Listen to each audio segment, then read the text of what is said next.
Mesdames, Messieurs, bonsoir. Merci d'être venus nombreux. Et les meilleures choses ont une fin, hein, c'est sûr. Là, c'est la dernière rencontre. Ce sera la meilleure, évidemment. On verra en tout cas. Non, mais j'espère que vous avez encore un petit peu de place dans vos méninges pour écouter des paroles, entendre et partager des idées. C'est ce que nous allons faire ce soir sur ce dernier plateau. Alors, permettez que je m'installe 2 secondes et que je vous présente mes invités. Merci. Parce que j'ai l'habitude, je sais ce qu'il vit normalement. J'ai mon sac, il est toujours plein de trucs. Voilà. Je sors la presse. J'ai beaucoup lu aujourd'hui. Est-ce que Guy Bedos va arriver pour commenter la presse? Voilà. Bon. Merci Paul. Alors oui, le dimanche, moi j'en profite, hein, je lis toute la presse, c'est passionnant. Alors, je vais vous présenter mes invités. Ils sont 3, en réalité. Il y a... par ordre à côté de moi, c'est Hélène Singer, voilà, qui est journaliste, qui est, même, vous la féliciterez, vous pourrez l'applaudir, elle est la nouvelle co-rédactrice en chef du 1. Bravo pour cette promotion et pour le beau travail qui se fait au 1, voilà. Jean Birnbaum, vous l'avez vu déjà hier, vous l'avez rencontré sûrement dans les différentes salles de Thionville. Vous savez qu'il est notamment le responsable, le directeur du Monde littéraire. Mais il est aussi auteur, il est aussi animateur de festival, un festival de philosophie qui a lieu où et quand, Jean? Au Mans. Au Mans, au mois de novembre en général, dans la Sarthe. On parlait hier du lycée de la Flèche, lycée militaire, c'est juste à côté. Alors, pour que les choses soient dans l'ordre.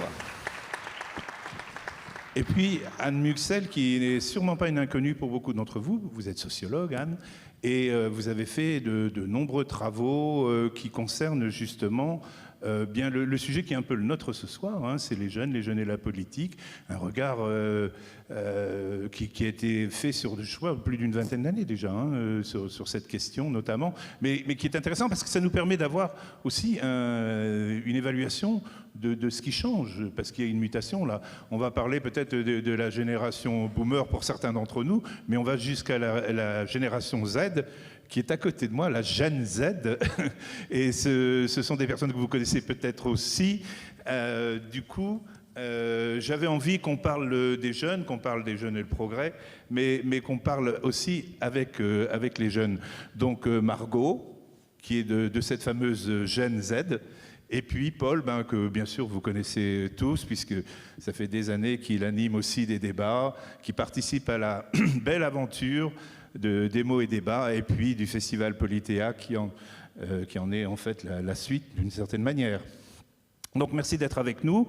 Ce que je vais vous demander, Paul et Margot, c'est d'écouter, et puis de temps en temps aussi sur les idées, les principes, etc., de réagir au fond. Hein. Pardon. Oui, j'ai de l'eau, oui ça va aller, parce que au début je m'étouffe toujours un petit peu. Ce soir nous sommes vos juges. Voilà, on s'installe tranquillement, on est là pour 1h15 ensemble. Et donc, on va regarder, comme je l'ai fait justement aujourd'hui, un petit peu la presse au fond pour trouver des thématiques qui seront intéressantes à développer, enfin, je l'espère, concernant à la fois la société, mais surtout le regard et la manière dont la jeunesse peut se saisir ou être concernée par ces informations. Et la première que j'ai retenue, elle est dans le Figaro de ce week-end, et à la une du Figaro, il y a 5 ans après les leçons du confinement. Alors évidemment, ce confinement, tout le monde l'a vécu, chacun à sa manière, mais sûrement chez soi. Chacun s'est dit, ça y est, je vais faire mon reset, tout ça, et je vais construire un monde meilleur avec les miens et avec les autres. Et c'est pas sûr que ça se soit passé comme ça après, mais bon. Alors on va en parler tout de suite, Anne, avec vous, parce que vous êtes auteur notamment d'un livre qui a été consacré à cette question du confinement et de ce qui en est advenu. Vous pouvez nous parler un petit peu de ce projet, de ce travail que vous avez mené d'ailleurs avec toute une équipe, je crois. c'est un livre qui a... D'abord, bonjour à toutes et tous. Bonsoir même, il faudrait dire. On oublie le temps, tant on passe d'un débat à l'autre ici, et donc on ne sait plus si on est le matin, le soir, vendredi, samedi, dimanche, enfin tellement c'est formidable. Oui, j'ai écrit ce livre, L'autre à distance, comment quand pandémie touche à l'intime, quand une pandémie touche à l'intime, parce que je m'intéressais à la façon dont cette expérience, en tout cas inédite dans le temps relativement récent que nous vivions, avait eu une incidence sur à la fois nos relations aux autres, bien sûr, avec cette obligation de la distanciation sociale, du port du masque, souvenez-vous, du confinement, bien sûr. Donc on était entravés à la fois dans notre relation aux autres, dans nos relations corporelles, dans nos déplacements, dans notre liberté de mobilité. Et plongé dans un tout autre rapport qui supposait à la fois un rapport de proximité encore plus importante avec les gens avec lesquels nous étions confinés, quand on était confinés à plusieurs, et aussi un rapport donc à distance avec cette intrusion, on va dire, qui était déjà présente, mais qui s'est vraiment imposée, voire institutionnalisée, même on pourrait dire, dans le plan de la vie intime, qu'a été le numérique, WhatsApp, Zoom, etc., avec le télétravail, mais aussi une vie familiale et des échanges qui pouvaient se poursuivre par WhatsApp et tous ces écrans interposés. Alors évidemment, se poser la question de l'incidence de cette distanciation sur les relations intimes pour une sociologue, c'était un beau projet.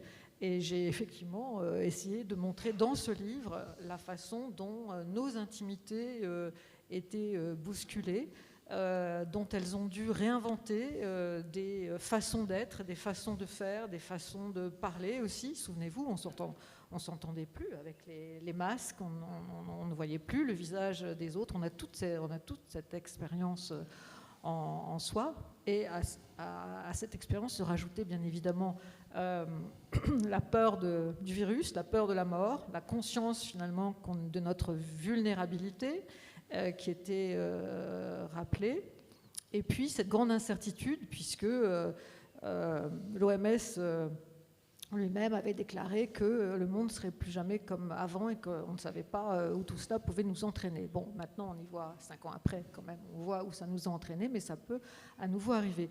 Je terminerai juste, parce que c'est quand même notre débat, les jeunes générations, effectivement, ont vécu ce temps très particulier, à un moment de leur vie, qui est celui de la jeunesse, qui est une période au contraire où on doit être ouvert aux autres, où on est dans la rencontre, dans le risque de la rencontre permanent, si j'ose dire, des rencontres amicales, des rencontres amoureuses, où on est aussi dans le désir de circuler, de s'émanciper, d'explorer. Et donc tout cela a été impossible. Un temps aussi où il fallait étudier tout seul, aussi avec d'autres techniques. Un temps où on n'a plus pu travailler de la même façon, en tout cas pour une grande partie de la jeunesse, et on voit les conséquences aujourd'hui de cette expérience sur la santé mentale. Justement, oui. Je crois que c'est un sujet où on va... Et beaucoup de problématiques, finalement, dont on va peut-être parler. On va en parler encore après, oui. Restent quand même influencées par ce que les jeunes générations ont eu à vivre.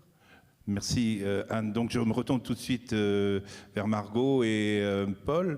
Vous tous les deux, comment vous avez, en quelques mots, comment vous avez ressenti, vécu dans ce qu'était votre aventure de vie, dans ce chemin tracé, d'un coup cet arrêt brutal, comment ça s'est passé, qu'est-ce qui en ressort quelques années après, 5 ans après exactement, qu'est-ce que vous avez retenu de plus important, en quelques mots, hein, non, juste quelques informations.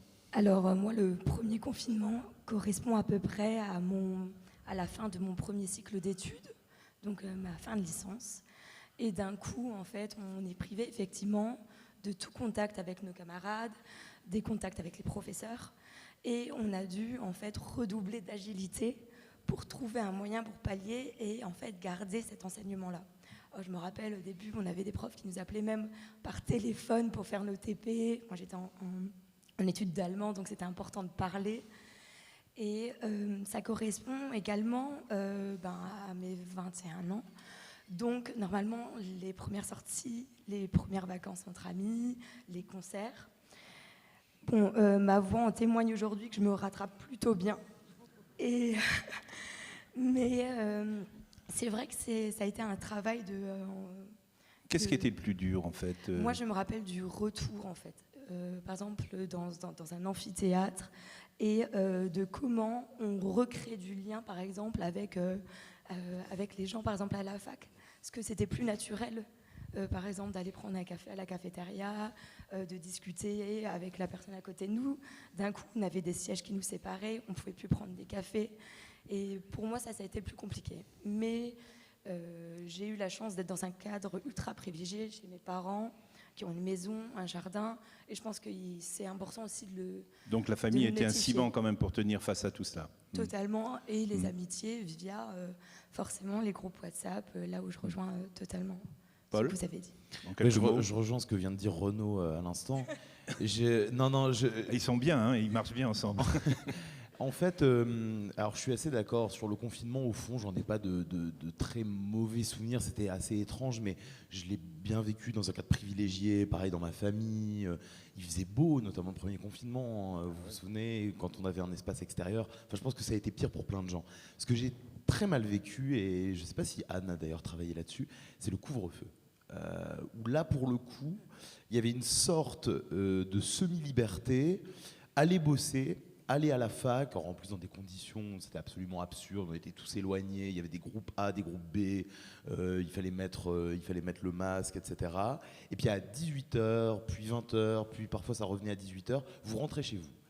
Et moi j'ai un couple, enfin le couple que je formais avec une fille qui a volé en éclats à cette période-là, parce qu'en fait, quand la vie se réduit à un appartement de 20 mètres carrés à Paris, qu'il n'y a plus de resto, qu'il n'y a plus de sortie, qu'il n'y a plus de spectacle, qu'il n'y a plus d'autre chose que la vie obligatoire de la fac pendant les heures ouvrées, c'est extrêmement difficile. Et je crois que le couvre-feu, finalement, a laissé plus de marques chez moi que le confinement. Hélène, j'en profite pour dire que vous avez été reporter dès l'âge de 16 ans. Alors moi qui suis grand reporter et qui suis un petit peu senior, je trouve ça vraiment épatant. C'est rare de démarrer si jeune une passion pour un métier quand même pas facile mais passionnant. Oui, donc là, vous faites appel à l'ancienne jeune chez moi. Ouais. Moi, j'ai commencé avec mon stage de 3e même, le journalisme. J'ai fait mon stage de 3e dans un journal. Je me suis dit, OK, c'est ce métier que je veux faire. C'est la conclusion de mon rapport de stage. Et alors, quand on lit sa fiche, on voit qu'elle a travaillé à l'AFP, à Arte, qu'elle a été 3 ans correspondante au Brésil, qu'elle a vraiment un parcours très, très intéressant qui va de l'Afrique à Calcutta, aux réfugiés de Calais. Et puis d'un coup, paf, on vous retrouve sur Arte, on vous retrouve à la chaîne parlementaire, et puis vous collaborez au journal Le 1, au Monde aussi. Je lis vos papiers là justement sur la jeunesse. Vous êtes très intéressés et vos papiers sont très intéressants parce qu'ils sont très vivants. Ils sont aussi à l'écoute de ce qu'est la vie et ce que les gens ont à dire. Et vous avez également eu le temps de publier, mais je crois que c'est en collaboration aussi, hein, pas toute seule, 2 livres qui signalent aussi votre credo au fond. Sur les questions de l'environnement, hein, à savoir plastique, le grand emballement en 2020 et réduire son empreinte plastique en 2023. Ça veut dire quoi, réduire son empreinte plastique? C'est quelque chose de très personnel sur la manière dont on s'habille ou... Oui, c'est ça. En fait, le premier livre, je l'ai écrit effectivement avec une scientifique qui s'appelle Nathalie Gontard, qui est agronome spécialiste des emballages. Et puis le deuxième, je l'ai écrit comme une grande parce qu'évidemment, elle m'a lavé le cerveau sur l'impact du plastique sur nos corps, sur l'environnement, sur les générations à venir, etc. Et donc je me suis dit, OK, mais en fait, on peut s'en débarrasser en grande partie de ce matériau, mais ça demande une vigilance de chaque instant. Vous allez acheter votre poisson au marché, vous dites, sans emballage, j'ai ma boîte. Il faut vraiment sauter sur l'occasion, sinon c'est fini. Et c'est à une échelle individuelle, et c'est aussi évidemment à l'échelle collective, quand vous avez la consigne qui se réinstalle, ce genre de choses. J'en profite d'avoir la parole pour rebondir sur ce qu'on disait à propos du confinement. J'allais vous en parler justement, oui, bien sûr. Et de l'écologie. En fait, quand j'ai eu l'occasion de faire un article pour Le Monde à propos des jeunes de la génération climat. Donc c'est ces jeunes qui étaient lycéens en 2019, qui n'avaient même pas 18 ans, qui se sont retrouvés à organiser les marches pour le climat dans la foulée de Greta Thunberg. Et puis les marches pour le climat sont devenues des énormes trucs. Et puis du coup, ils se sont retrouvés à bloquer Paris et puis avoir un impact comme ça incroyable. Et donc j'enquête sur ces jeunes et il y a un sociologue qui m'a sorti quelque chose que j'ai trouvé très intéressant. C'est Manuel Cervera-Marsal. Il a dit en fait cette génération est dans une urgence permanente. Il y a une accélération des événements complètement fous. Il y a eu la marche pour le climat, il y a eu le Covid, on a aujourd'hui la guerre en Ukraine, on pourrait rajouter, etc. Et donc en fait, il y a une comme ça, on a l'impression que toutes les limites se sont franchies les unes après les autres de l'incroyable et de l'improbable. Et donc ça entraîne une façon de se mobiliser qui est beaucoup plus rapide peut-être, et peut-être beaucoup plus radicale que les générations précédentes. Donc on est bien dans la thématique de ce soir, c'est-à-dire génération progrès, quelque part. C'est ça. Et dans quelle direction on tire ? Est-ce qu'on tire dans la même direction que les aînés ? Ou est-ce qu'on va s'opposer à la 69, s'opposer à Sainte-Soline, c'est-à-dire au méga-bassine ? Et ça, c'est des grands questionnements, je pense, pour toutes les générations, mais en particulier celle-ci qui est la plus moteur parce qu'elle a le temps, elle a l'énergie, elle a la vitalité. Alors, je vais passer la parole maintenant à votre collègue, puisque vous travaillez quelque part tous les deux dans le même support qui est Le Monde, qui raconte le monde au quotidien. Et comme vous le savez, c'est pas le week-end, c'est juste la veille. Il y a ce fameux supplément qu'on peut mettre de côté, lire le soir au lit et se plonger dans les livres, dans leur actualité. Pour emballer le poisson aussi. Pour emballer le poisson, oui, c'est pas mal. Certes. Quand on n'a pas la boîte dont Hélène a parlé, c'est en général l'utilité première. Enfin, ce qu'on me dit souvent, ce que me dit ma mère en tout cas. Oui. Ah, ouais. Alors, Jean Birnbaum, vous dirigez Le Monde des livres, ce supplément, cet espace littéraire qui est très très lu depuis 2011. Vous êtes aussi l'auteur de plusieurs essais, notamment 2 livres qui tournaient autour de la question justement de la gauche face au djihadisme, la religion des faibles, ça c'est en 2016-2018. Je les regroupe, ces deux-là, c'est un peu de choses qui fonctionnent ensemble. Ensuite, une question qui est intéressante et qu'on avait évoquée d'ailleurs, je crois, hier matin, c'est cette question du courage de la nuance. L'humanisme, justement, est-ce que c'est pas justement ces lumières, une manière de faire la lumière à l'instant, ici, maintenant, sur qui je suis et l'énoncer, c'est un peu ça, l'idée, voilà. Et vous avez écrit, donc, vous avez publié plus exactement en 2023, notamment, « Seuls les enfants changent le monde ». Alors le titre, d'abord, il est très beau, je vous en félicite. Ensuite, deuxièmement, je vous félicite parce qu'il rentre très bien dans notre sujet. Et troisièmement, c'est un thème et un sujet qu'on a peu l'occasion de voir et de lire. Moi, je suis un très très grand lecteur compulsif. Et c'est vrai que dans toute la masse de littérature que je lis, ou de philosophie, depuis l'histoire antique jusqu'à Jean-Jacques Rousseau, etc., les enfants et les petits-enfants n'existent pas, ou ils sont un peu maltraités, ou confiés à des nourrices, parce qu'on n'a vraiment pas le temps de s'en occuper, c'est pas intéressant. Pourquoi est-ce que vous avez eu envie de faire ce livre ? Et puis tout d'abord, puisqu'il sort en 2023, pardon, est-ce que vous avez commencé à l'écrire pendant le confinement ? Non. J'ai tenté mon coup comme ça, ma chance, en me disant peut-être qu'il va me dire oui, j'étais enfermé dans mon appartement et je me suis dit non, il faut que j'arrive à trouver un nouveau thème fort pour m'occuper tous ces mois où il se passe rien. Non, je suis désolé, non, je l'ai pas écrit. Je l'ai écrit dans l'attente exaltée d'une petite fille qui allait naître. C'est un confinement mental comme ça dans lequel je me suis installé voluptueusement. Mais quelle était la question alors ? Oui, est-ce que je l'ai écrit pendant le confinement ? Non, mais par contre, cette histoire de l'enfant qui va naître, qui va apparaître, il est très délicatement suggéré, annoncé, rythmé à travers le livre. C'est chaque fois une petite page, une espèce de petite pause entre 2 chapitres, 2 types de réflexions, et vous racontez tout bêtement cette admiration. Il n'y a pas d'autre mot, quoi, du père pour un être vivant, tout entier devant lui et chargé de tout ce possible. C'était quoi alors votre projet véritablement en travaillant là-dessus ? Vous avez travaillé sur l'enfant qui est en face de vous et sur l'enfant qui est en vous. Oui, Dieu vous entende, mais Moi, mon projet, c'était, vous savez, vous avez rappelé juste avant, j'ai peur d'être hors sujet, parce que comme il y a marqué Génération Progrès, j'ai très peur d'être complètement hors sujet, mais je vais quand même répondre. Comme vous l'avez rappelé, j'ai fait un petit bouquin sur le courage de la nuance, et j'ai essayé de montrer que ce courage de la nuance n'était pas quelque chose de théorique, que c'était vraiment quelque chose de très charnel, de très ancré dans des expériences tout à fait humaines et quotidiennes, l'amitié, la franchise, etc. Et quand j'ai eu fini d'écrire ce livre sur la nuance, je me suis dit, mais c'est bizarre, tu as fait un bouquin entier là-dessus, en parlant justement de toutes ces expériences humaines dans lesquelles tu ancres ce courage, et tu n'as pas du tout parlé de l'expérience qui pour toi est celle qui donne le plus de courage, qui est celle justement du rapport à l'enfant, au nourrisson, l'expérience de la paternité. Et donc j'ai voulu faire une sorte de post-scriptum un peu ému à ce livre sur la nuance, en montrant, en travaillant sur ce que les enfants nous font quand ils surgissent, ce qu'ils nous font intellectuellement, humainement, et puis aussi politiquement. Voilà. Qu'est-ce qui se passe dans une vie quand tout d'un coup on devient un père ou mère. Et ça pose quelque part aussi la question du progrès et des générations, puisque en dernière instance, toute promesse politique est une promesse faite aux enfants. Toute promesse, tout engagement digne de ce nom implique pas d'avoir soi-même des enfants, mais implique de se confronter à la question vertigineuse des êtres qui sont à naître. Voilà, quand on s'engage pour les générations qui viennent.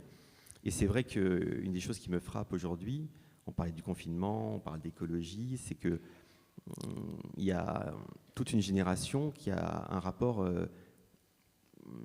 bizarre au progrès, qui a un rapport ou un non-rapport au progrès, qui a un rapport à un progrès presque avec un signe moins. Je me souviens que il y a quelques années, en marge d'un autre mouvement social qui s'appelait Nuit debout, vous vous souvenez ? Bien sûr. Qui était un mouvement assez original. Beaucoup de gens ont rigolé, sont un peu foutu de leur gueule, mais c'était intéressant. Et en marge de ce mouvement, il y avait quelqu'un, une main anonyme, qui avait écrit sur le mur de l'université ce slogan que j'ai trouvé magnifique, qui disait « Il y a une autre fin du monde possible ». Et je ne dis pas du tout ça pour vous déprimer, je dis ça parce que finalement, pendant des générations et des générations, des militantes et des militants, des jeunes de tous horizons s'étaient mobilisés avec un slogan qui était « Un autre monde est possible ». Et là, vous avez tout d'un coup une jeunesse qui dit « Il y a une autre fin du monde possible ». Et la question, c'est l'ambiguïté du mot « fin », parce que soit c'est effectivement l'écologie, la catastrophe climatique, l'idée que pendant des générations, on voulait créer un autre monde, et là, laissez-nous au moins essayer de sauver celui-là ou de choisir la façon dont il va s'arrêter. Mais il y a une autre interprétation plus optimiste qui est de dire c'est la fin au sens kantien, au sens de la finalité du monde. Et à ce moment-là, la question du progrès s'inverse presque, c'est-à-dire qu'on bascule vers une jeunesse qui n'est plus dans un truc tendu vers l'idée que demain sera meilleur, cette force de penser que... Vous savez, c'est Jean-Jacques Goldman, qui est un autre philosophe, qui dit ça. Cette force de penser que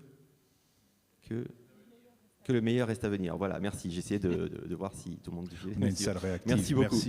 Merci beaucoup. Eh bien, vous savez, aujourd'hui, il y a presque l'idée qu'il faut... c'est une vieille idée, que c'est la nostalgie qui est révolutionnaire. Et que c'est en se tournant vers le passé que toute une jeunesse peut essayer de sauver le monde tel qu'il est. Vous savez, c'est Jean-Paul Sartre qui disait dans nos sociétés en mouvement, les retards donnent parfois un peu d'avance. Et il y a toute une tradition philosophique comme ça qui dit quand le monde va mal, quand les choses ont l'air de tourner ou d'aller vers le pire, et je vois que dans votre coupure de presse, il y a des trucs sur Trump et tout. C'est vrai qu'il y a beaucoup de motifs d'anxiété aujourd'hui. Il y a quelque chose de révolutionnaire dans l'idée de la nostalgie. Et pour ce forum philo que vous citiez tout à l'heure, je fais beaucoup de rencontres dans les lycées. C'est un forum qui est au Mans, donc je fais beaucoup de rencontres dans les lycées autour du Mans, dans la Sarthe et un peu partout. Et on leur demande à chaque fois, mais quel thème vous voudriez voir traité l'année prochaine ?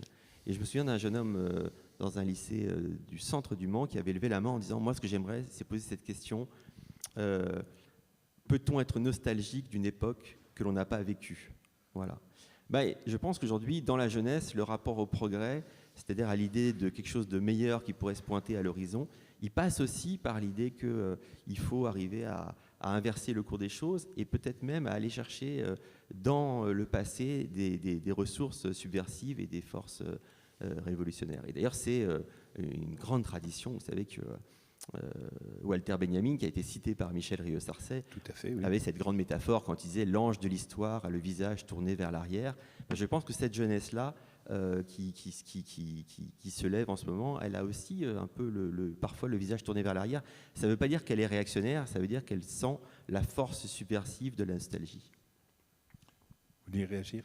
Oui, j'aimerais bien réagir parce que, en fait, dans nos discussions sur le progrès, on a toujours l'impression qu'il y a une seule voie possible, c'est-à-dire c'est soit le progrès vers l'avant, soit quelque chose de réactionnaire vers l'arrière. Mais en fait, à chaque jour qui passe, on est au milieu d'un rond-point et il y a plein d'options. Et ce que disent les jeunes, c'est le fameux verbe bifurquer. Vous voyez les jeunes d'AgroParisTech qui ont pris la parole, donc les jeunes de cette grande école d'agronomie qui prennent la parole en disant mais nous on refuse votre monde, le monde de Nestlé, le monde de Danone, etc. Nous on va devenir apiculteurs, on va devenir éleveurs de chèvres, etc., etc. Et on va faire un autre choix, mais qui n'est pas le choix du retour en arrière nécessairement, mais qui est un choix en disant cette ligne dont on a l'impression qu'on ne peut pas en sortir, en fait, on va essayer de la faire Alors dévier. pourquoi ça ne serait pas justement le plateau de Derrida, les rhizomes et le plateau, au fond, c'est d'inventer, et ça on va leur demander, d'autres manières d'agir et de réagir, d'interagir, de peut-être pas être toujours dans les grandes idées, mais dans les vraies applications concrètes. Est-ce que c'est un peu ça que votre génération elle a envie de mettre en place, c'est-à-dire de ne pas être ni prisonnière d'un passé qui lui pèse, ni obligée de monter l'Himalaya de l'avenir sous le regard des autres? Moi, je me retrouve beaucoup dans ce que vous dites, parce que nous, on est une génération où on nous dit qu'en fin de compte, la vie qu'on devrait mener pour avoir un impact positif d'un point de vue écologique, c'est celle de nos grands-parents, en fait. C'est-à-dire ne pas prendre l'avion pour partir en vacances, manger peu de viande, et si on en mange, de le prendre peut-être à l'agriculteur du village, de ne pas s'acheter tout le temps d'autres habits, mais peut-être aller plus localement chez la couturière ou dans des marques éco-responsables. Bon, à l'époque, il n'y avait pas de marque éco-responsable, mais de fait, ça l'était. Oui. Et donc, c'est ça, en fait. C'est dans cette ambivalence que parfois, c'est compliqué pour la jeunesse, je pense, de se retrouver. Parce qu'effectivement, c'est assez naturel d'aller vers de l'avant. Et on a été élevé d'une manière, et maintenant, on nous dit, mais en fait, regardez un peu comment vivaient vos grands-parents, et c'est presque vers cela qu'on devrait tendre, in fine. Donc moi, c'est un peu ce sentiment parfois ambivalent que je peux ressentir. Je ne sais pas si pour toi, Paul, c'est la même chose. Je ne sais pas, moi j'ai une obsession, et ça fait le lien avec ce dont on parlait juste avant avec Philippe Val et Richard Malka sur l'appétence à la liberté. Quand je parle avec mes parents de ce qu'a été leur jeunesse pendant les 30 Glorieuses ou un peu après, même dans les années 80, il y avait une espèce d'appétence pour la liberté, on avait l'impression qu'on franchissait toutes les barrières les unes après les autres. Peut-être que d'ailleurs, j'ai beaucoup parlé avec eux de ce qu'a été la période du sida, que moi j'ai pas du tout connu. Je suis né à la fin des années 90 et de ce que ça avait représenté en fait, où après des années où la liberté sexuelle, etc., avait été des grandes conquêtes, des grandes émancipations, on se retrouvait avec le sida qui faisait une sorte de retour en arrière et où tout d'un coup la sexualité pouvait devenir la mort et la peur. Là où je veux en venir, c'est qu'en fait, dans ma génération, les défis immenses dont on parle vont demander, c'est un peu ce que tu disais, je pense, Margot, un certain nombre d'interdictions, de restrictions dans nos vies. Et je ne sais pas comment faire avec ça. C'est-à-dire, je ne sais pas comment ne pas faire de ma génération un peu ce que Cavana appelait des curés froids. Enfin, c'est-à-dire un peu des gens qui vont placer l'interdiction, l'empêchement, on va devoir arrêter de voyager. Moi-même, par exemple, j'essaie de prendre le moins possible l'avion, je ne suis pas le meilleur là-dedans, mais j'essaie de changer mon comportement. Mais comment est-ce qu'on va devoir restreindre dans notre mode de vie tout en continuant à conquérir de la liberté? Je ne sais pas si je suis très clair. Mais oui. voilà. Enfin, oui, le poids de la responsabilité sur le chemin de la liberté. Ouais, voilà.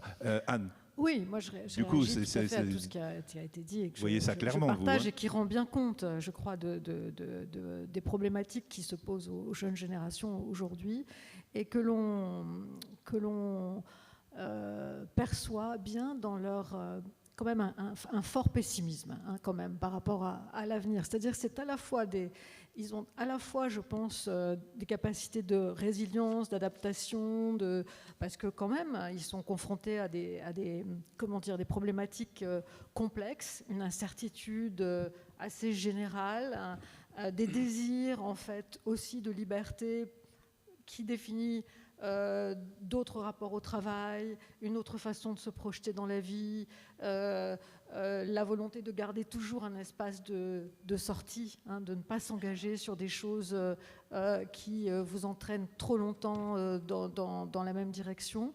Et en même temps, il y a ce pessimisme collectif, cette difficulté d'envisager la société dans ce qu'elle pourrait avoir de mieux dans les années à venir. En fait, je pense qu'il y a vraiment une panne des projections possibles, parce qu'en fait, on ne fournit pas aux jeunes générations des réponses claires, à part celles qui sont celles d'une apocalypse qui va arriver.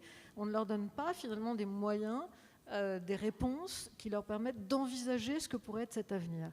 Et ça produit d'abord une forte anxiété, hein, c'est mesuré, clairement, oui. l'éco-anxiété, etc. Donc ça, c'est bien documenté et surtout palpable dans les jeunes générations.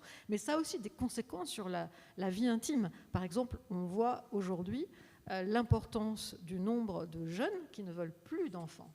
Et donc ça, on est dans une situation, je dirais, d'inversion anthropologique. Hein, c'est-à-dire, on n'est plus dans la transmission, on n'est plus dans la projection de soi, dans un avenir, dans une construction de la société de demain.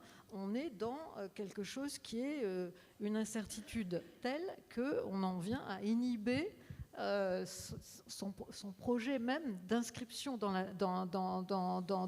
le temps long au travers d'un enfant, au travers de... J'étais très frappée, j'ai fait une étude récente sur les étudiants de Sciences Po, qui ne sont pas les plus à plaindre, on va dire, qui sont plutôt une population assez privilégiée. 40% disent qu'ils ne veulent pas avoir d'enfants. Ça ne veut pas dire que 40% n'auront pas d'enfants. Oui, mais quand on leur pose... Mais théoriquement, ils n'en veulent pas. Moi, je me souviens de ma génération, quand même, lointaine, certes, mais quand même, je ne me suis jamais posé cette question, étant jeune fille, jeune femme, tandis que il n'était pas question, enfin, je n'envisageais pas de ne pas avoir d'enfants. Ça a concerné une poignée de femmes pour d'autres raisons, féministes, etc. Bien évidemment que ça existait. Mais là, aujourd'hui, c'est assez massif. Oui, oui. Hein, vous parlez dans vos textes, d'ailleurs je l'ai lu, d'une génération sacrifiée. Non, moi je ne pense pas qu'elle est sacrifiée. Ou qui se sent comme telle, peut-être. Non, je ne pense pas qu'elle est sacrifiée. Je pense c'est pas une génération sacrifiée ou qui se pense sacrifiée, ou en tout cas elle en a assez, cette génération, qu'on lui renvoie toujours cette image. C'est une génération aussi qui a envie d'être reconnue socialement. C'est socialement pour son utilité dans la société. C'est une génération qui s'engage, qui se mobilise, qui invente, qui cherche, qui se pose beaucoup de questions. C'est une génération travaillée par une forme de réflexivité aussi collective. Tout fait question, tout fait problème. Les bifurcations, les engagements, la durabilité des engagements, tout est toujours remis en question. Je crois que les jeunes couples aujourd'hui, dans leur vie personnelle, privée, dans leur capacité à fonder une famille, à faire en sorte que cette famille, s'engage dans une vie durable, le fait d'élever des enfants, tout pose quand même problème, et à juste titre, parce que comment le faire alors que finalement, les chemins finalement et où vont nos sociétés, avec effectivement ce péril environnemental qui est quand même très présent dans la tête des jeunes, eh bien il n'y a pas de représentation. Donc pourquoi faire des enfants dans un monde où on ne sait pas où il va aller. Don't Look Up, c'est quand même un film qui a marqué pour ceux qui l'ont vu et qui exprime bien cela. Alors on va en reparler ensemble, mais je voulais juste demander d'abord à Jean si... Alors vous avez une famille pas nombreuse mais correcte, 5 enfants, c'est bien. Mais ça veut dire que vous êtes merci, correct. Vous êtes au cœur aussi de cette histoire, de cette construction, de ces interrogations que vous avez à titre personnel et que vos enfants vous renvoient. Oui, mais surtout, moi, depuis que j'ai publié ce petit livre sur les enfants, plein de gens me voient comme une espèce de prédicateur fou, nataliste, qui est là qui voudrait, qui a le fantasme de repeupler la France, la Terre et au-delà, ce qui n'est pas, enfin, en toute modestie. Bon, en fait, c'est pas du tout le cas, mais c'est vrai que j'ai la chance maintenant qu'à chaque année, quand il y a les chiffres de la natalité et qu'ils baissent, on me dit on va l'inviter. Alors comme ça, j'ai mon rond de serviette. Je suis vraiment, j'ai bien fait de faire ce livre. Mais il se trouve que oui, moi, je considère que j'ai eu l'occasion aussi de parler avec beaucoup de jeunes gens. Enfin, depuis que j'ai fait ce livre, j'ai aussi plein de jeunes gens qui me disent est-ce qu'on peut se parler? J'ai beaucoup de doutes avec ma copine, on ne sait pas si on veut faire un enfant, donc voilà, on va prendre un café. Et puis voilà, j'essaie de trouver tous les arguments, je leur parle des poussettes, etc. Tu participes au réarmement démographique. Voilà, je suis payé en haut lieu pour ça. Donc, qu'est-ce que je voulais dire? Sans doute quelque chose au final. Non, que pour moi, oui, la crise des naissances, c'est d'abord une crise de l'espérance. Voilà, et ça rejoint ce que disait Anne à l'instant. C'est-à-dire que, bien sûr, il y a 1000 facteurs économiques, il y a 1000 facteurs toutes les matériels, sociaux. Il y a 1000 raisons de ne pas vouloir d'enfants, et qui sont des raisons légitimes, justifiées, etc. Mais on voit bien que tout ce qu'on a dit avant sur la question de l'horizon qui se ferme, de l'angoisse écologique, le simple fait qu'un autre monde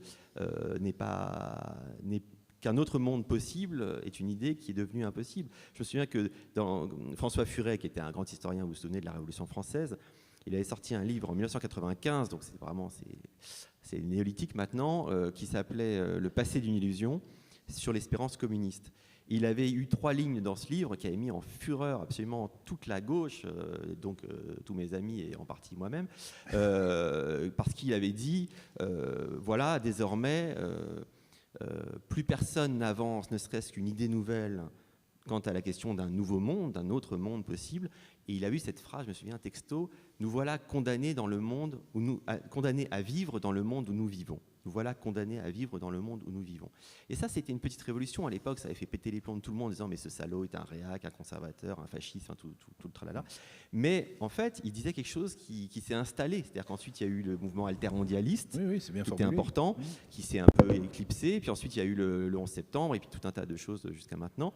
Et effectivement, l'idée qu'un monde meilleur, un autre monde est possible, c'est un peu effondré. Et évidemment que ça a un impact et ça a des effets sur le désir d'enfant.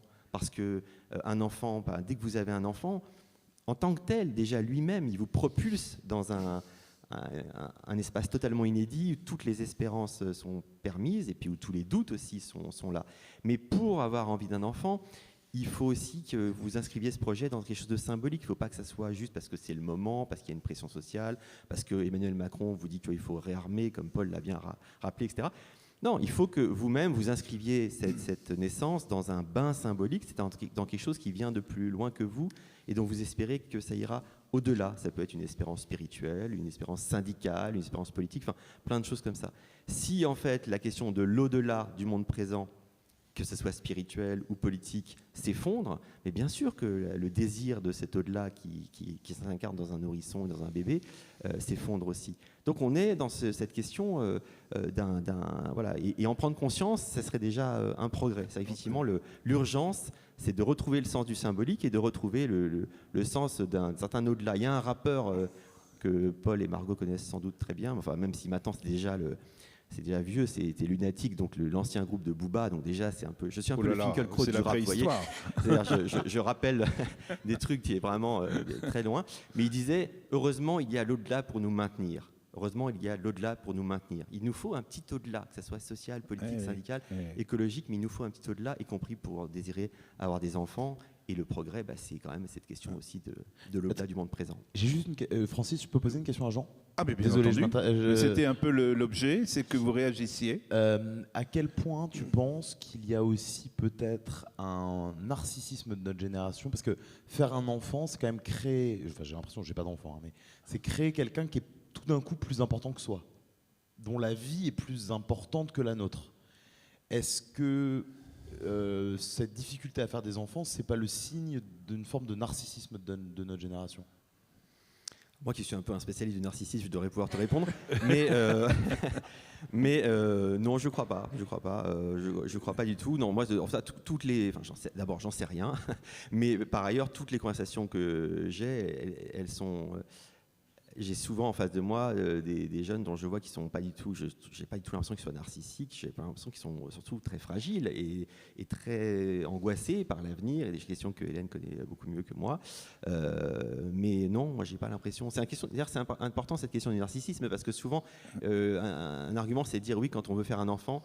Toi, c'est beau ce que tu dis, c'est déjà un progrès par rapport à ce qu'on dit en général. On dit quand on fait un enfant, bah, on veut créer un autre soi, on veut se perpétuer, on veut créer un autre petit moi et tout. Alors qu'en fait, avant même qu'il arrive, l'enfant il est tout autre. Et puis c'est ça, oui. C'est le tout bouscule, autre en réalité. C'est tout autre. Voilà. C'est ça cette expérience. Moi, je ne sais pas si pardon, donc je repose une oui, question. Oui. Et puis après, on passera la parole à Hélène aussi. Je ne sais pas si c'est une question de narcissisme, mais peut-être que tu voulais dire, en utilisant ce mot de narcissisme, renvoyer à l'idée de liberté. Moi, ce que je remarque, c'est qu'effectivement, les jeunes, ce qui leur fait peur aussi, c'est tout à coup d'être limités. Peut-être c'est des conséquences, là aussi, du confinement et de cette expérience de ce temps où on a été terriblement bordé, limité, borné, contraint dans ses relations, dans ses déplacements, dans sa mobilité. Et donc, l'idée d'un enfant, c'est d'un engagement sur un temps très long. On s'engage, on dit toujours que finalement, voilà, c'est pas forcément pour les premières années, c'est pour la vie, c'est un engagement pour toute sa vie. Et du coup, par rapport à l'idée de liberté, d'autonomie, eh bien, c'est vrai que ça peut faire très peur. Voilà, donc peut-être c'est pas le narcissisme, mais plus ce rapport aujourd'hui à la liberté qu'ont les jeunes générations et qu'on retrouve dans le travail. S'engager dans une entreprise, prendre un travail pour X temps, être dans un métier pour X temps. C'est vrai que c'est pas aujourd'hui dans l'esprit dominant, on va dire, des jeunes générations, qui ont besoin toujours de se garder une marge de liberté. Avec un enfant, c'est pas possible de se garder une marge de liberté. Hélène, réagir. Oui. Vas-y, oui. Alors du coup, moi, j'aimerais bien réagir aussi en tant que jeune femme, parce que je pense que cette résultante est aussi en fait le progrès des générations de femmes avant nous, et qu'aujourd'hui, on a vraiment le choix. C'est-à-dire qu'on a le choix de prioriser sa carrière, prioriser, je sais pas, ses passions, et se prioriser peut-être aussi soi-même. Et je pense que, à mon niveau, que c'est aussi la résultante de nos propres questionnements sur le couple, sur qu'est-ce qu'est le couple, qu'est-ce qu'est la famille, qu'est-ce qui compose une famille. Et c'est des questions que je trouve que notre génération, nos amis, on se pose. C'est-à-dire que nous, peut-être, on a une définition du couple qui n'est pas la même, par exemple, que mes parents, et qui est encore très différente de celle de nos grands-parents. Et on peut savoir ce que c'est, cette définition, ça nous intéresse. Non, mais je veux dire, alors moi, pour tout vous dire, je suis dans un modèle qui est très classique. Mais c'est un modèle que je pense avoir choisi. Je me suis questionnée, par exemple, sur ma propre sexualité, sur le fait de vouloir vivre avec quelqu'un vraiment. Donc, vous avez choisi volontairement le modèle de vos grands-parents, ça vous êtes en train de dire? Oui, c'est ça. Un modèle très classique, donc c'est du génial. travail. Enfin. Non, mais oui, je travaille, Paul passe l'aspirateur. Mais non, je veux dire qu'effectivement, je reproduis, mais j'ai l'impression d'avoir eu accès, alors que ce soit des articles, des podcasts, des livres, qui ont à un moment donné, m'ont quand même mis en questionnement sur ça. Et je suis consciente de reproduire en fait ce schéma-là. Mais j'en suis très heureuse, donc voilà. Mais je trouve qu'il y a une vraie question autour de ça et en fin de compte, aujourd'hui, faire un enfant, ça veut pas, ça pue la même définition que par exemple il y a même 20-30 ans, quand on voit maintenant même le fait qu'on peut faire un enfant tout seul, que il y a des couples homoparentaux. Et je pense qu'il y a aussi ce genre de questionnement qui rentre en compte. Alors, merci beaucoup Marco, parce que j'en ai profité pour faire ma revue de presse. La suite, bien c'est le numéro de Libération de ce week-end. Sexualité des 18-29 ans, la vie secrète des jeunes. C'est très intéressant. C'est une de vos collègues sociologues qui a travaillé avec une vingtaine de chercheurs pour essayer d'établir justement à l'écoute non pas d'une sexualité, je dirais, clinique ou sociale, mais plutôt de voir comment les gens vivent, fonctionnent, s'organisent entre eux. Et on trouve dedans du coup une approche relationnelle qui est singulière, des mots aussi qui sont posés sur ce nouveau type de relation. Par exemple, pour les jeunes, être vu en couple ou relation suivie ou amitié avec un plus ou bail ou amitié avec bénéfice. Je vous laisse trouver, rêver ce que ça peut vouloir dire. Ça fait rêver. Mais enfin, comme quoi la sociologie est aussi un outil très intéressant pour comprendre la société et si possible, nous, de voir qu'est-ce qu'il y a dans la tête de nos jeunes. Alors justement, Hélène, vous êtes toujours au contact de ces jeunes puisque vous écrivez beaucoup, vous les rencontrez, vous essayez de tisser des dialogues sur toutes sortes de thématiques avec eux, et quelles sont de votre point de vue les choses qui les occupent le plus? Je pense que l'écologie en est un des fondements. Alors, aujourd'hui, moi, j'ai un miroir déformant parce que je suis spécialisée sur les questions d'écologie, donc c'est vraiment toujours par ce biais-là que je rentre dans les questions. Mais en tout cas, c'est sûr que cette question de l'horizon projectif, ce dont on parlait tout à l'heure, elle est vraiment majeure aujourd'hui. Et il me semble que c'est Camille Etienne qui disait qu'on est en fait dans la salle d'attente de la transition. C'est-à-dire qu'on sait que quelque chose doit changer dans le monde, que ce soit d'un point de vue social, écologique, etc. On pressent la direction que ça doit prendre, mais en fait, tous les efforts ne sont pas encore enclenchés. Si vous voulez, le bateau sait qu'il doit changer de direction, mais le capitaine n'a pas encore fait virer la barre. Et donc, en fait, on est dans une espèce de salle d'attente comme ça. Alors, c'est hyper frustrant pour les jeunes qui sont mobilisés parce qu'eux, ils tirent de toute leur force et ils voient bien qu'en face, il y a des espèces de bulldozers qui pèsent de toute leur inertie. Mais donc, il y a cette dimension d'être dans l'attente et de ne pas se projeter dans quelque chose de souhaitable. Ça m'envoie à quelque chose de très différent. J'avais travaillé avec des jeunes de Roubaix qui avaient fait des vidéos sur des sujets qui les préoccupaient. C'était pourquoi mes potes de collège ou de lycée sont partis faire le djihad en Syrie. Et ils avaient interrogé, entre autres, Rachid Benzine, qui avait dit, mais c'est aussi une question d'horizon projectif. C'est-à-dire, cette phrase m'a marqué, qu'est-ce que la France a à offrir à ces jeunes, à part une croissance à 2%? Qu'est-ce qu'on offre comme vision, comme envie, comme élan, comme envie de se bouger ensemble? Il n'y a plus de service militaire. Je pense que c'est une bonne chose que ce ne soit plus un service militaire. Mais il n'y a plus de moment où on se mélange à toute une génération juste parce qu'on habite dans le même endroit et qu'on a le même âge. Moi, mon père m'a dit que c'est au service militaire qu'il a rencontré pour la première fois des personnes noires, parce qu'il était du nord de la France, il n'en avait jamais rencontré, des personnes homosexuelles, etc. Donc il y a des choses comme ça qui ont changé de façon fondamentale sans qu'on s'en rende compte au premier coup d'œil. Donc il y a la question de l'horizon projectif, il y a une espèce de panne, comme vous disiez, Anne.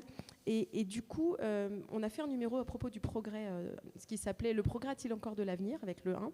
Et j'ai interrogé cet historien qui s'appelle François Jarige, qui dit « Il faudrait définir démocratiquement, tous ensemble, ce que c'est que le progrès. » Est-ce que c'est à Elon Musk de définir ce que c'est que le progrès? Est-ce que c'est au capitalisme de nous dire ça apporte du profit, donc c'est ça qui est souhaitable, donc c'est là-dedans que la société doit investir? Ou est-ce que ce qui est un progrès, c'est finalement d'assurer la survie des générations futures? Et dans ce cas-là, la sobriété devient glamour. Ça devient hyper classe de faire pousser ses propres tomates et de dire mais l'avion, mais quel truc de ringard, quoi. Et en fait, c'est vraiment une question de comment on définit ce qui est souhaitable pour la société dans son ensemble. Alors je reviens vers vous du coup, Anne, parce que dans vos recherches, vous signalez aussi, vous pointez par rapport à tous ces jeunes la question de l'opposition à la verticalité, c'est-à-dire la fin des allégeances par rapport à l'école, par rapport à l'entreprise, par rapport à la politique. Il y a une espèce de défiance générale par rapport à tous ces points ou... Oui, en tout cas, une redéfinition des liens des jeunes aux instances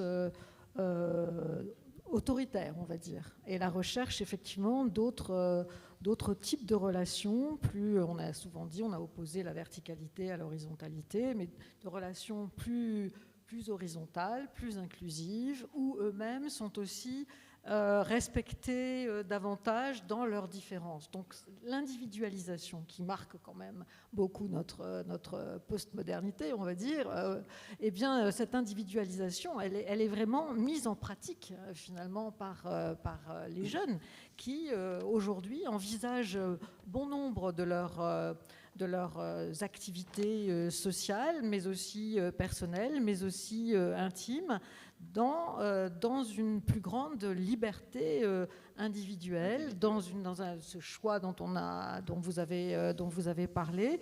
Et donc, du coup, ça change évidemment leur rapport aux instances d'autorité. C'est pas qu'ils sont opposés forcément à l'autorité, mais ils veulent bien s'y soumettre, ils veulent bien obéir à la condition, 1, qu'elle ait un sens, et 2, qu'ils soient eux-mêmes respectés dans leurs différences. Finalement, c'est une grammaire plus contractuelle qui s'établit dans le couple, ça a été bien dit par Margot, qui s'établit dans les relations de travail, qui s'établit aussi à l'école. Il y a beaucoup de dysfonctionnements, justement, de malentendus, et tout particulièrement avec une jeunesse qui est en difficulté scolaire et qui finalement demande, là je viens de finir un travail, et ça a été mon dernier livre sur les jeunes dans les quartiers et qui sont suivis par des éducateurs de rue. J'ai fait tout ce travail sur les liens qui se sont tissés entre les éducateurs de rue et ces jeunes, où la place de l'école est vraiment catastrophique. Le lien à l'école de ces jeunes est absolument un lien de souffrance par non-reconnaissance, parce qu'ils ne sont pas entendus, écoutés, considérés, y compris dans leurs différences, qui peut être à ce moment-là une différence de mauvais élèves, par exemple, qui sont justement laissés de côté, abandonnés, que les éducateurs de rue repêchent comme ils peuvent, etc. Bon, bref, je ferme la parenthèse.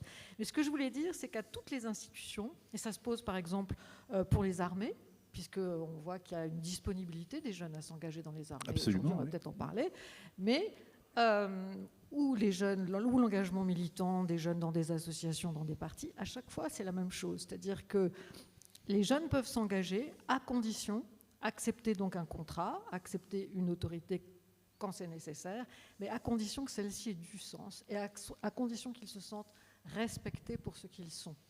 Et ça, et ce qu'ils peuvent apporter. Hein. Donc, et ça, je crois que c'est justement une équation très particulière à partir de laquelle les jeunes générations, quels que soient leurs milieux sociaux, encore une fois, avec évidemment des paramètres sociaux différents et des difficultés évidemment différentes, inhérentes à ces différences de position sociale, mais à chaque fois, c'est cette même demande de respect, cette même demande de contrat et aussi cette même demande de responsabilité et d'initiative. Parce je pense qu'on est en France, dans un pays où on ne fait pas assez confiance à la jeunesse. Ça revient de façon régulière.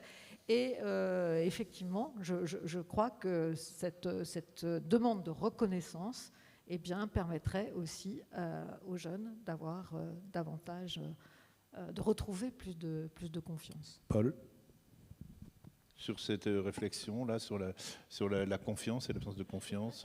Ah, tu étais distrait, je vois. Non, j'étais pas... Tu vas pas me contredire, Paul. J'étais pas distrait, c'est ça, c'est compliqué de contredire une chercheuse. Qu'est-ce que tu veux savoir exactement? Non, il ne s'agit pas de la contredire, il s'agit de donner ta position, ton point de vue et tout. Ou alors, Margot, sur cette question.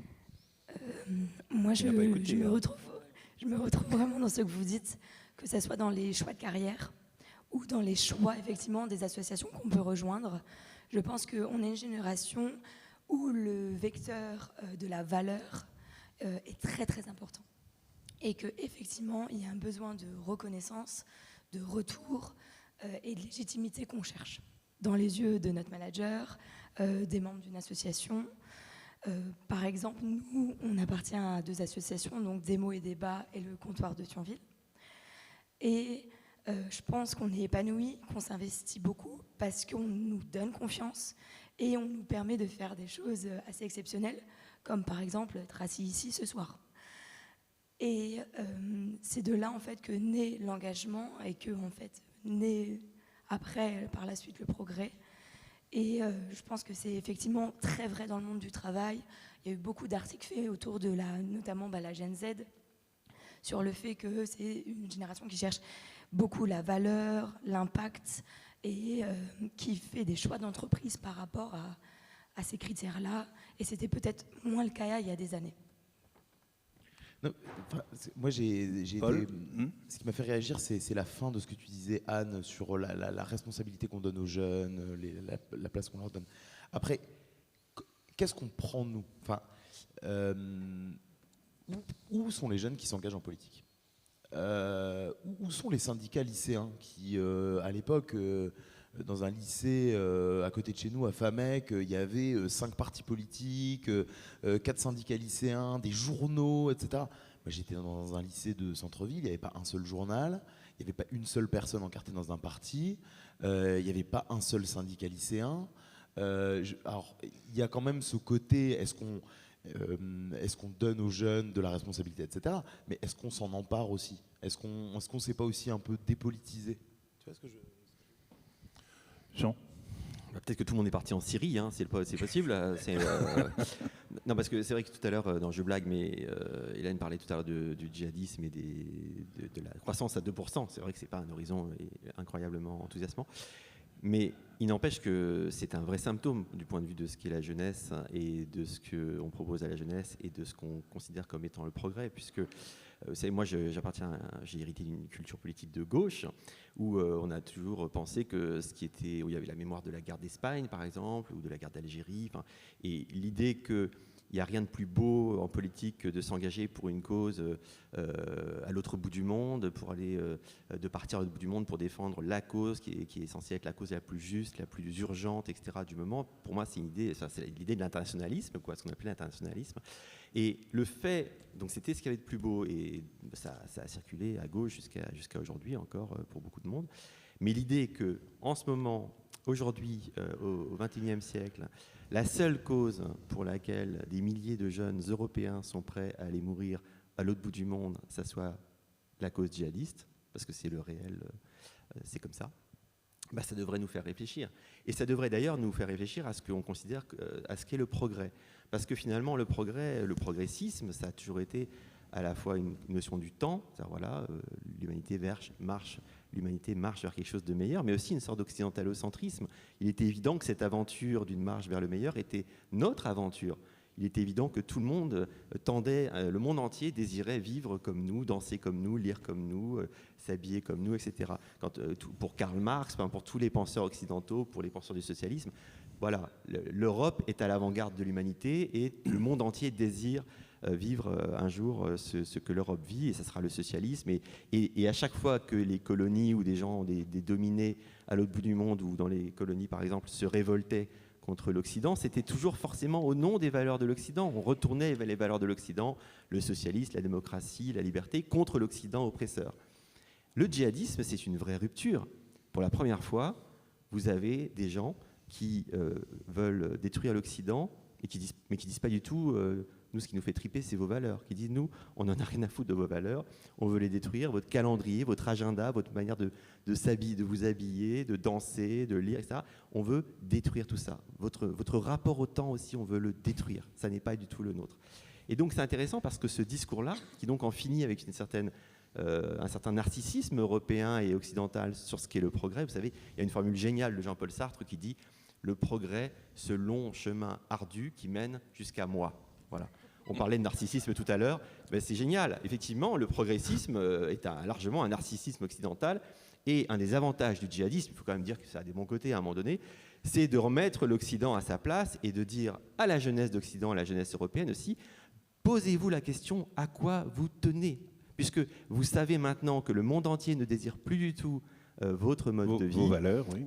Quand nous, djihadistes, nous vous disons nous aimons la mort comme vous aimez la vie, puisque c'est un de leurs grands slogans, ils en ont plein, ben, vous, jeunesse européenne ou d'Occident, demandez-vous effectivement à quoi vous tenez, qui vous êtes, quel est votre rapport au temps, et sachez bien que le progressisme, votre rapport au temps, votre rapport au monde, etc., vous pensiez que c'était le truc qui allait être universellement partagé. En fait, maintenant, vous savez que c'est très localisé sur la planète Terre, et peut-être que ça n'aura représenté qu'une petite parenthèse dans l'histoire de l'humanité. D'ailleurs, ça a été dit à plusieurs reprises déjà de ces 2 derniers jours. Donc là, à nouveau, je ne veux pas du tout déprimer tout le monde. Au contraire, c'est une manière de dire que ce djihadisme, qui est sanglant, a aussi l'avantage de nous tendre un miroir et de dire attention avec votre narcissisme occidental, sachez que tout le monde ne désire pas vivre comme vous, et que si vous voulez continuer à vivre comme vous vivez, il faudra vous battre, et surtout, il faudra définir ce à quoi vous tenez vraiment. Voilà. Non mais Jean, tu trouves vraiment, enfin tu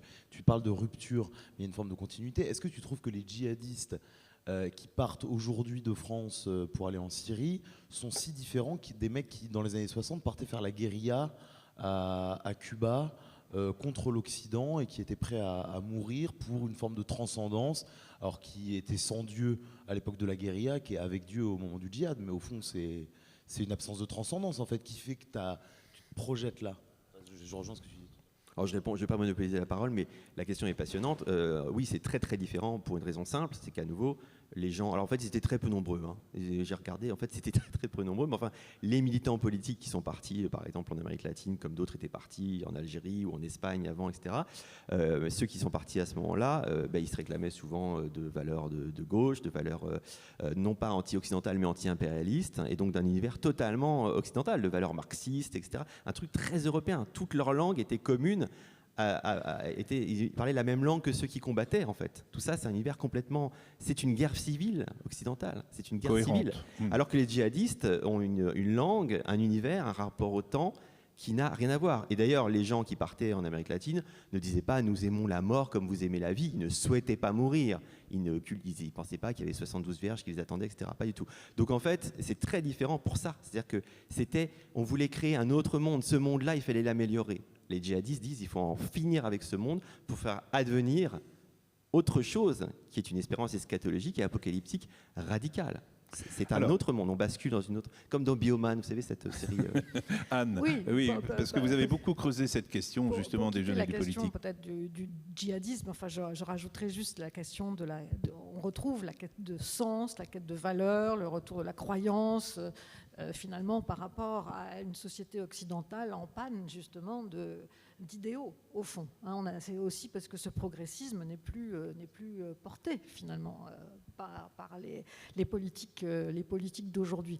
Mais je rajouterais que l'on observe quand même dans les jeunes générations un risque très bien décrit par l'universitaire américain Yascha Mounk d'une déconsolidation démocratique. Ce que l'on observe dans le renouvellement générationnel, même si on a bien vu, d'ailleurs, on l'a abordé au tout premier jour, je crois, des débats, qu'il y a effectivement une défiance démocratique, une fatigue à l'égard de la démocratie importante qui a gagné l'ensemble de la population, en tout cas en France, par rapport à un peu plus encore que dans d'autres pays européens.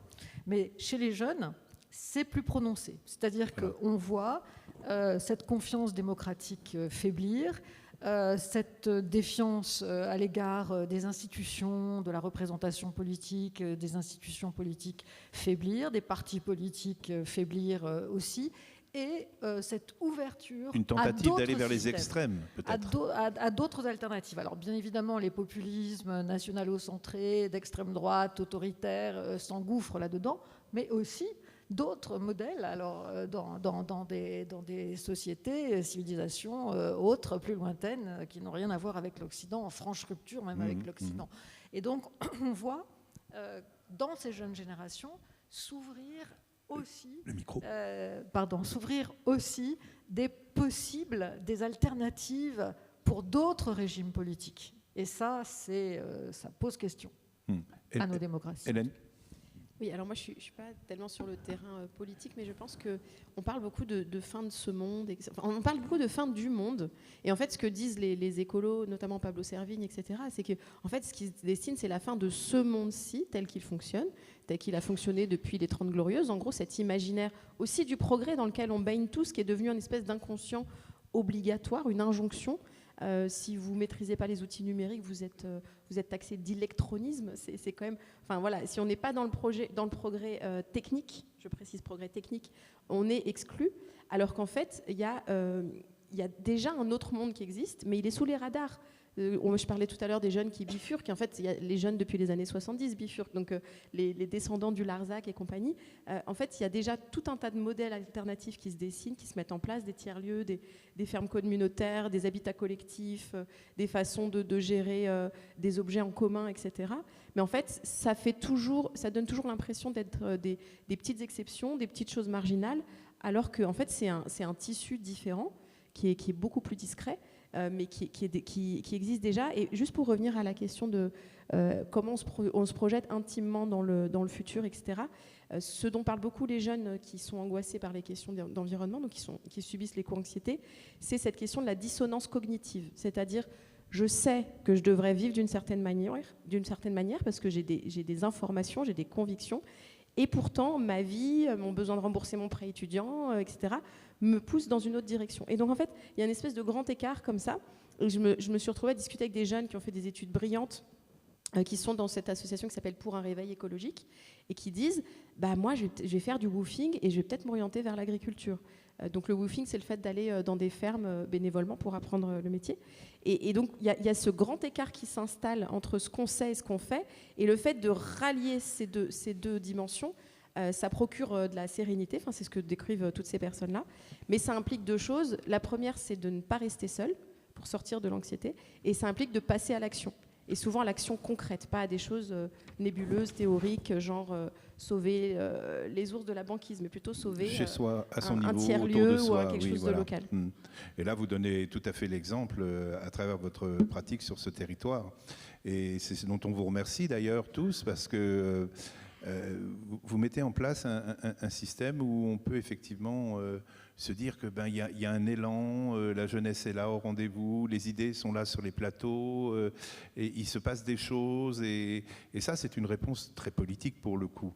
Alors comment, puisqu'on arrive malheureusement au terme de ce passionnant débat, de cette belle rencontre, en deux mots, c'est quoi pour vous l'avenir? C'est quoi ce dont vous voulez être porteur? Faire la teuf. Parce que... en deux mots. Non, mais ton désir à toi, c'est quoi pour demain? Demain, dormir, parce que là, on sort de 4 jours de festival, donc... Certes. Essayer d'être le plus libre possible. Je ne suis pas sûr d'être très original, de dire des choses absolument transcendantes. Essayer d'être le plus libre possible, faire des enfants, m'amuser, prendre du plaisir. Finalement, je pense quand même qu'à la fin de tout ça, on a des horribles choses qui nous pèsent sur la tête, mais on est une génération qui a des aspirations de liberté, d'émancipation, de rire, de vie. Nous, on a une asso, on a plein de jeunes et on a plein de bénévoles jeunes qui veulent nous rejoindre, qui nous ont rejoints cette année. On a des salles avec beaucoup de jeunes qui viennent aussi. Je crois qu'en fait, à un moment, avec des modalités différentes, avec des souffrances différentes, avec des histoires différentes, mais on a quand même des aspirations communes. Et donc, ce que je souhaite, c'est juste d'essayer de les réaliser, voilà, et de m'y retrouver. Margot, c'est toi qui auras le mot de la fin, puisqu'il est 18h15. C'est génial. Ta conclusion? Moi, je rejoins Paul sur la deuxième partie. Sur les gosses.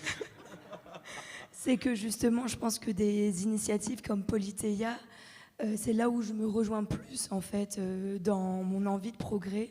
C'est-à-dire, c'est de pouvoir s'engager dans des associations ou sur un territoire donné, en province, arrive à créer des événements, de proposer des débats de haute qualité, de donner accès à la culture en donnant que des conférences gratuites, ouvertes à tous, qui permettent d'apporter un peu de nuance, de voir aussi des politiques. Bien vu, hein.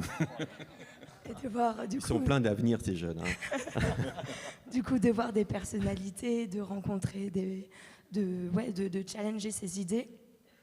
Et donc, moi, je pense que ça s'inscrit effectivement dans recréer du lien, que ça peut passer par le modèle associatif, et que peut-être en recréant ce lien, on va essayer de trouver, on va dire, un juste milieu dans cette ambivalence qui est propre à notre génération, je pense.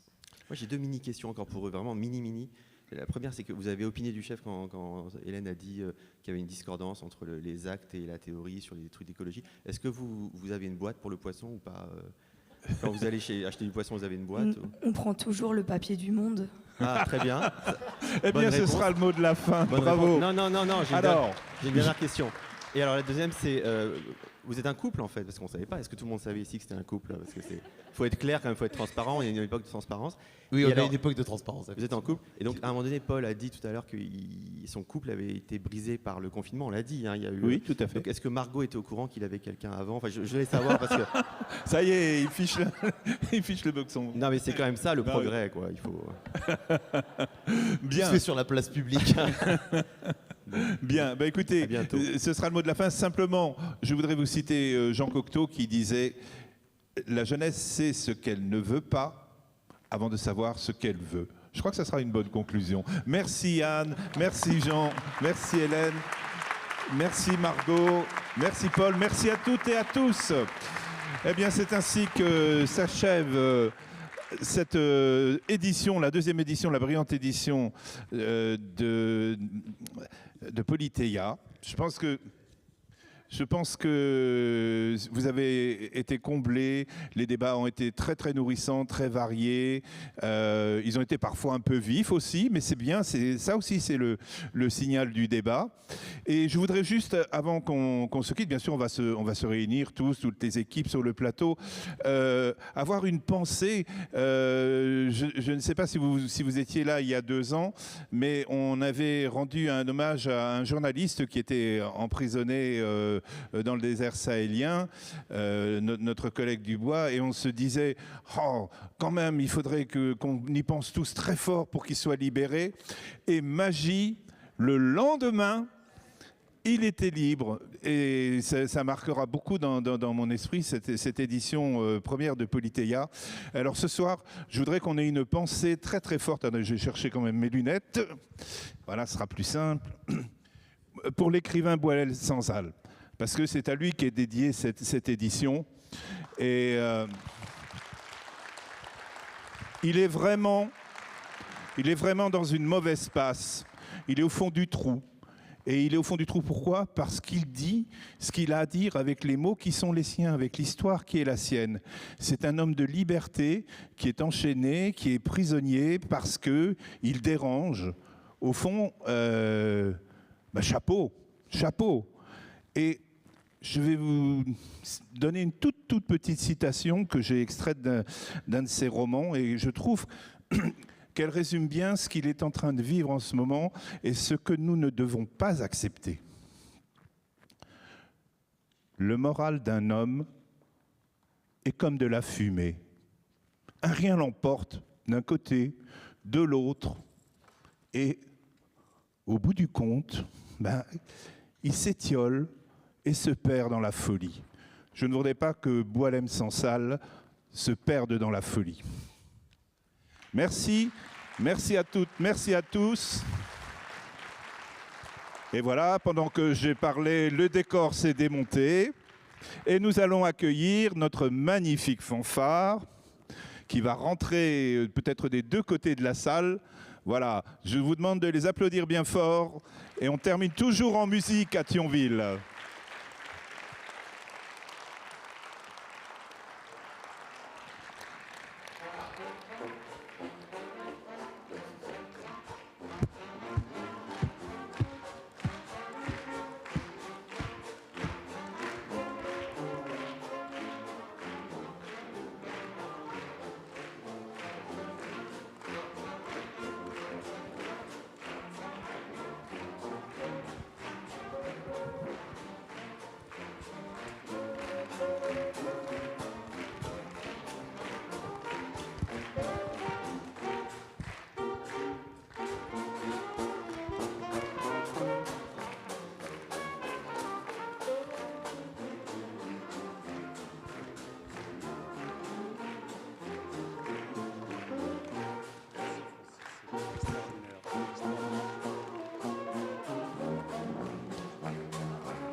J'arrive. Je voulais quand même vous remercier. Oui, c'était très bien. Chouette. Très Merci, bien. merci. Merci à vous. Merci, à vous. Vous avez mené ça avec... grâce à vous, grâce à vous tous. Et puis Bravo, hein, tu vois, Margot, c'est bien.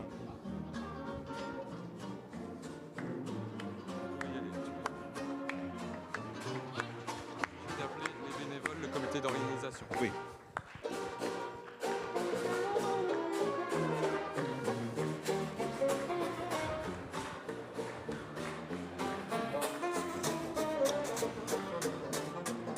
Eh bien, le temps est venu d'appeler maintenant les bénévoles de Politeia. Je leur demande de nous rejoindre sur la scène, ainsi que les organisateurs du festival, toutes les personnalités qui se sont données pendant des semaines et des jours et des nuits pour vous apporter ce grand événement, ce territoire de débat, de rencontres, d'amitié, d'intelligence, de fraternité. Bravo à toutes, bravo à tous. Merci au public. Et on finit toujours en musique. Vive Politeia 2027.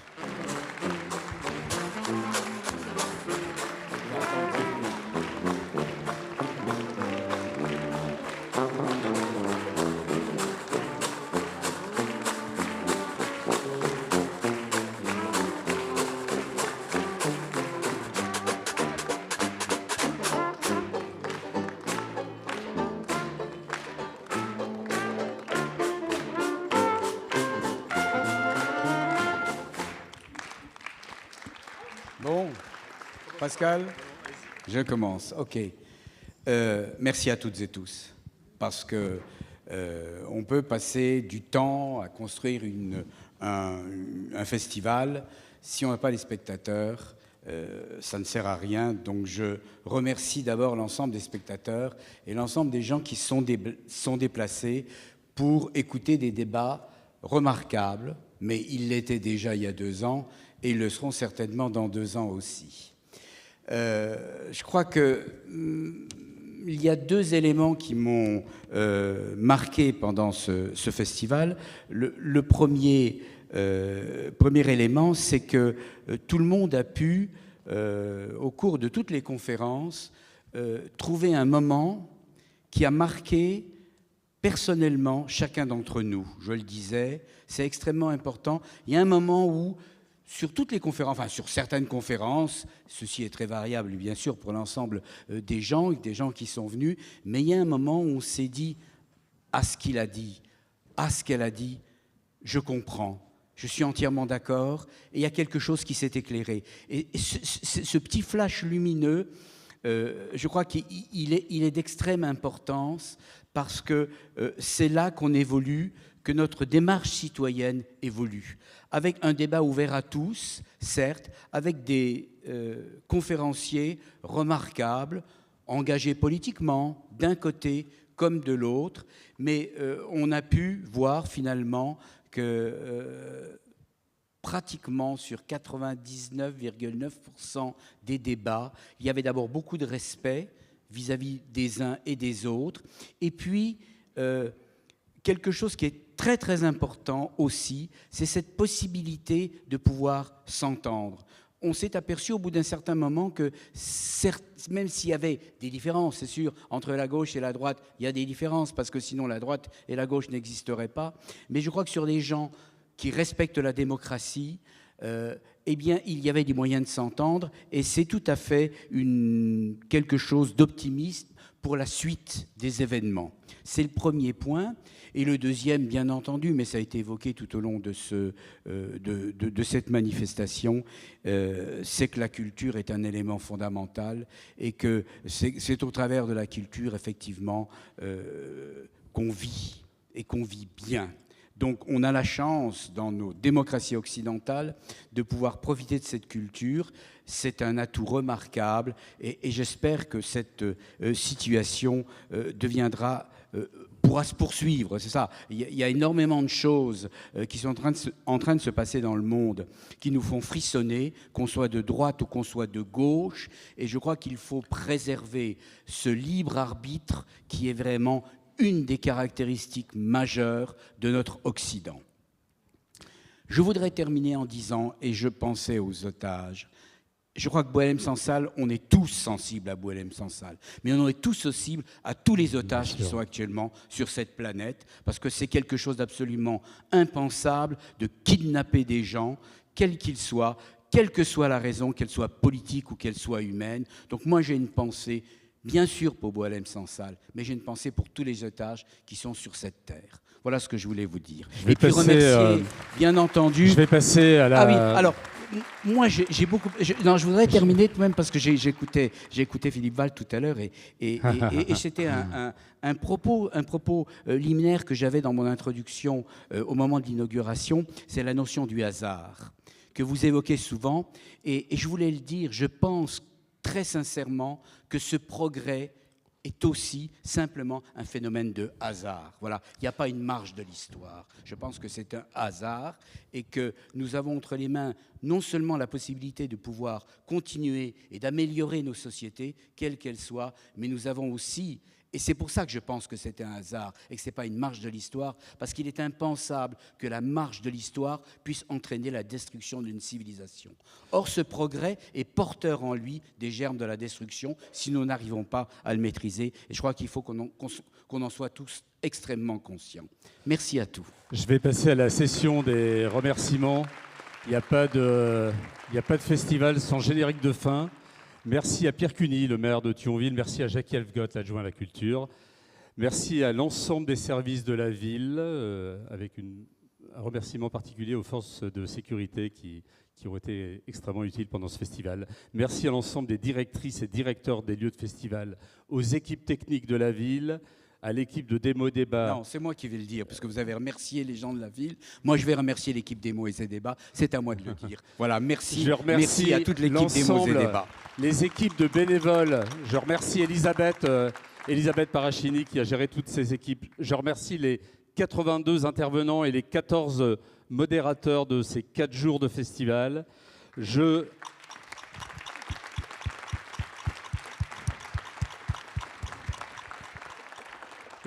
remercie le Club des 5. Ils sont turbulents, mais terriblement joyeux et efficaces. Merci à Paul Didier, Margot Kremer, Corentin Pribilski, Laura Young et Julien Boer, qui ont assuré tout un tas de choses derrière, en annexe. Julien Boer qui fête aujourd'hui son quart de siècle. Joyeux anniversaire. Merci. Les plateaux, les décors que vous avez vus, c'est notamment ce Club des 5 là. Je remercie But et Frédéric Sichelet. Je ne sais pas si tu es là, Frédéric, mais merci à toi pour ta participation. Merci le générique extraordinaire que vous avez vu en ouverture de ces tables rondes. Il est dû pour la partie image à Viviane Schaeffer, qui doit être quelque part par là, et à Hugo Chalon pour la musique. Un chœur spécial à Evelyne Etner qui ne pouvait pas être avec nous, mais qu'on remercie pour plein de choses. Et puis tout un tas de petits chœurs comme ça à la famille Politeia qui s'est installée là, ces quelques jours. Des gens qui, mine de rien, ont aidé à la confection, à penser ce festival, qui nous ont donné des coups de main sur des besoins, des SMS que j'ai envoyés et des gens qui ont répondu. Je pense à Thomas Negaroff, à Isabelle Roche, à toi Jean Birnbaum, à Serge Fès qui est reparti, mais je crois qu'il a passé 3 jours de festival intense, à Philippe Servant. Je pense aussi à toi, Pascal Perrineau. Merci beaucoup à Anne Muxel également. Je pense aussi à Michel Rio-Sarcé, ami du festival, Politeia, à toi Philippe, et à Patrick Cohen. Je remercie du fond du cœur nos amis du Hot Swing Orchestra, qui font là aussi partie de la grande famille Politeia. Et puis je voudrais terminer par un dernier truc, vous donner un chiffre. 8750 sièges. 8750 sièges occupés par des femmes et des hommes pensants pendant ces 4 jours de festival. C'est vachement important pour nous, c'est quelque chose de très fort. Merci à tous, individuellement et collectivement, pour cette super belle aventure. Rendez-vous pas dans un an, non, dans 2 ans. Merci à tous. Alors, je voudrais avoir une pensée. Non, je voudrais remercier aussi personnellement, parce que ça, je voudrais le faire aussi. Bien entendu, toute l'équipe des mots et débats, je l'ai dit, tous les bénévoles qui sont autour de nous, qui ne font pas obligatoirement partie des mots et débats, mais je crois que c'est une spécificité aussi de la manifestation d'avoir autant de bénévoles. Alors, les bénévoles sont partout. En particulier aussi toute l'équipe de photographes. On avait quelques photographes au début. On a un nombre très important de photographes. Et puis, bien sûr, les services de la ville. Alors, je ne me mets pas à la place du maire, bien entendu. Quand je dis mes services, c'est les services de la direction des affaires culturelles, mais l'ensemble des services de la ville, de la logistique, aux espaces verts, de la police municipale, qui ont fourni un travail absolument énorme. Alors, le sujet de la 3e édition existe, mais vous ne le connaîtrez pas. Personne ne le connaîtra. Un grand bravo, je ne sais pas si on m'entend, oui. Un grand bravo pour Pascal Didier, président de l'association des mots et débats. On va inviter juste, si vous en êtes d'accord, les élus à monter sur scène aussi. On va faire une petite photo. Merci aux élus pour l'engagement, merci à tous les bénévoles. Est-ce que je peux parler au nom des bénévoles qui sont là pour remercier vraiment toutes les personnes avec qui on a travaillé ces derniers jours. À la tête des bénévoles, on avait Elisabeth Parachini, je pense qu'on peut l'applaudir encore une fois. Et en fait, tout le monde que vous voyez là sur scène, on a chacun nos spécificités, des chauffeurs, des techniciens, des accompagnateurs d'intervenants, etc. Tout ça, c'est une famille que vous avez devant vous, qui était ensemble pendant 4 jours. On n'a même pas envie d'aller se coucher, c'est bizarre, le sentiment est un peu bizarre. Mais voilà, dans tous les cas, on a un projet qui a été chapeauté par une rencontre de 2 personnes. Ils ont réussi à embarquer avec eux toute une famille, voilà, que vous voyez devant vous. On pense aussi à tous les services de la ville. Voilà, les démos et débats, on a travaillé constamment ces dernières semaines en lien avec les équipes de la ville. Et voilà, ça a donné le résultat que vous avez vu les 4 derniers jours. Et donc voilà, au nom des bénévoles, merci beaucoup. Merci à Francis Cocher pour cette table ronde conclusive qui était extrêmement impressionnante.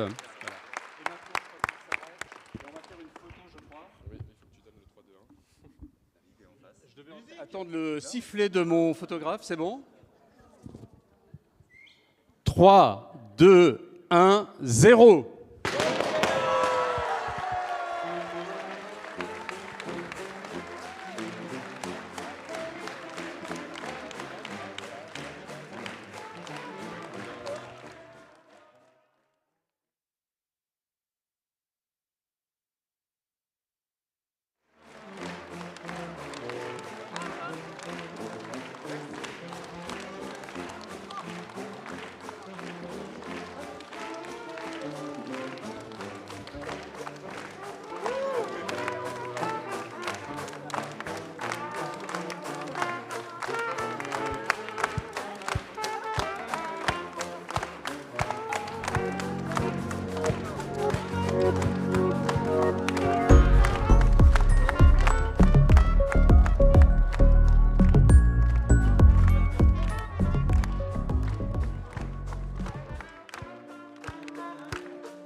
Thank you.